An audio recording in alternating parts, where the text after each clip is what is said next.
പ്രേം നസീറുമായിട്ടുള്ള ബന്ധം എന്ന് പറയുന്നത് അത് മെരിലാൻഡ് തൊട്ട് ആരംഭിച്ച ബന്ധമാണ്.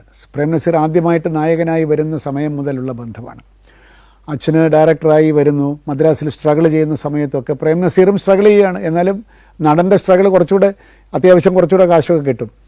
ആ സമയത്തും പ്രേം നസീറാണ് അച്ഛനോട് പറഞ്ഞത്, നിങ്ങൾ വിട്ടിട്ട് പോകരുത്, സ്ട്രഗിൾ ചെയ്താലും പിടിച്ചു നിൽക്കണം, ഒരു കാലത്ത് ഇൻഡസ്ട്രി നമ്മുടെ വരുതിയിൽ വരും, അസേ എന്നാണല്ലോ വിളിക്കുക, നിങ്ങൾ പൊക്കളരുത് അസേ, എന്ത് കഷ്ടപ്പെട്ട് ഇവിടെ നിൽക്കണം എന്ന് എത്രയോ തവണ അച്ഛൻ പോയി പറഞ്ഞിട്ടുള്ള സന്ദർഭങ്ങളുണ്ട്.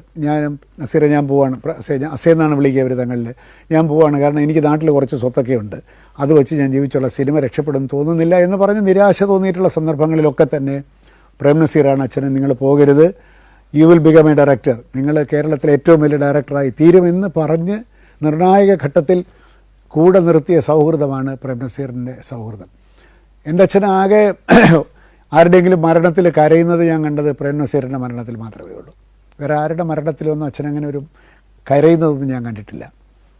ഒരു ജീവിതത്തിൻ്റെ അനിവാര്യമായിട്ടുള്ള ഒരു ഒരു വഴിത്തിരിവായിട്ട് മരണത്തെ കാണാനൊക്കെയുള്ള ഒരു ഫിലോസോഫിക്കൽ ഇരുത്തമൊക്കെ ഉള്ള മനസ്സാണ് എൻ്റെ അച്ഛൻ്റേത്. പക്ഷേ പ്രേം നസീർ പോയപ്പോൾ മാത്രം ഒരു കൂടപ്പിറപ്പ് പോയതുപോലെ എനിക്ക് നഷ്ടബോധം തോന്നുന്നു എന്ന് പറഞ്ഞ സംഭവം എനിക്ക് ഓർമ്മയുണ്ട്.